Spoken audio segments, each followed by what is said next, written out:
ధ్యానంలో పట్టు రావడము అంటే గంటలు గంటలు కూర్చోవడమే కాదు, మీ మనసు యొక్క ప్రాముఖ్యం తగ్గిస్తూ ఉండడం, ఆత్మస్థితిని పెంచుకుంటూ ఉండడం.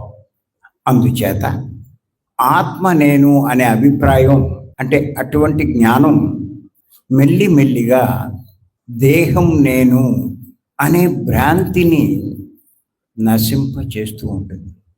మీరు ఆధ్యాత్మికంగా ఎదుగుతున్నారా లేదా అన్నదానికి నిదర్శనం ఏమిటి అంటే, ఏ పని చేస్తున్నా దేహం నేను కాదు కదా అన్న స్ఫురణ ఎంత ఎక్కువగా ఉంటే మీలో అంత జ్ఞానం పెరుగుతున్నట్టు. అప్పుడు మీరు ఈ ఆధ్యాత్మిక విషయాలకు, ఆత్మ విషయాలకు, ఈ ఆత్మ కార్యక్రమాలకు ఎక్కువ ప్రాముఖ్యం ఇస్తూ ఉంటారు. ఏం లేదు, సింపుల్ అండి.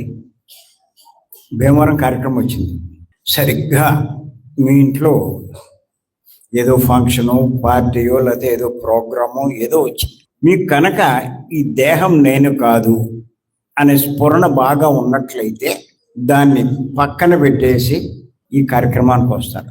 ఇంకా నేను ఈ దేహం అనేటువంటి అభిప్రాయంలో మీరు ఉన్నట్లయితే ఏముంది, ప్రతి నెల వెళ్ళొచ్చు, ఈ నెల కాకపోతే వచ్చే నెల వెళ్దాం అని దీన్ని పక్కన పెట్టేస్తారు. అంతే, ఏమీ లేదు. నష్టం ఏంటి అని మీరు అడగచ్చు. ఏమీ లేదు, ఒక 5 జన్మలు పెరిగితే అంతే. మీకు జన్మలు పెంచుకోవాలని ఉంటే ఎంతైనా అవకాశం ఉంది.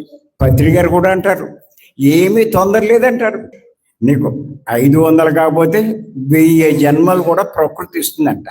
అది మీ చాయిస్. అది 500 జన్మలు తీసుకోవాలా, 400లో ముగించాలా, 1000 జన్మల దాకా పెంచుకోవాలా, మీ ఇష్టం.